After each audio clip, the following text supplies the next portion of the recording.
Hello बच्चों, चलिए प्रश्न देखते हैं। दिए गए कथनों को पढ़िए और सही विकल्प चुनिए। रिकॉम्बिनेंट डीएनए तकनीक में प्रायः मानव जीन्स को बैक्टीरिया, प्रोकैरियोट अथवा यीस्ट यूकेरियोट में स्थानांतरित किया जाता है। बैक्टीरिया और यीस्ट दोनों बहुत तेजी से गुणन कर बड़ी समष्टि बना लेते हैं, जिसमें वांछित जीन को अभिव्यक्त किया जाता है। कथन एक और दो दोनों सही है। कथन एक गलत, दो सही है। कथन एक सही, दो गलत है। कथन एक और दो दोनों गलत है। आइए जान लेते हैं। सबसे पहले यहाँ पे हमारे प्रश्न की मुख्य अवधारणा लिखेंगे। यहाँ पे मुख्य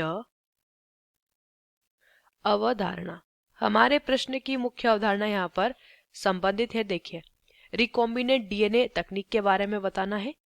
रिकॉम्बिनेंट डीएनए तकनीक के से संबंधित प्रश्न दिया हुआ है। रिकॉम्बिनेंट डीएनए तकनीक, इसे पुनर्योगज डीएनए तकनीकी भी कहते हैं। इसमें क्या करते हैं, एक बाह्य डीएनए को लेते हैं। हम एक उदाहरण के तौर पर समझ रहे हैं।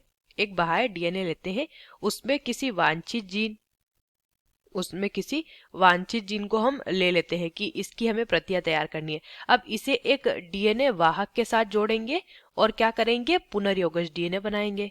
पुनर्योगज डीएनए बना लेंगे। अब ये जो पुनर्योगज डीएनए होता है, अगर ये किसी यीस्ट अथवा बैक्टीरिया का है तो ये तीव्र गुणन करता है, तीव्र रूप से गुणन करता है। तो हमारा जो वांछित जीन है उसमें भी तेजी से क्या होता है, गुणन होता जाता है।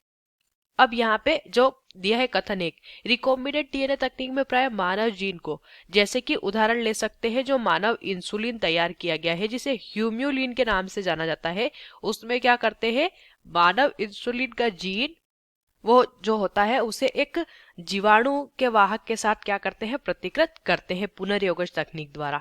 ये इसका उदाहरण है। बैक्टीरिया और यीस्ट दोनों तेजी से गुणन कर बड़ी समष्टि बना लेते हैं, जिससे वांछित जीन को अभिव्यक्त किया जा सकता है और तेजी से प्रतिकृत किया जा सकता है। दोनों ही कथन बिल्कुल सही दिए गए हैं।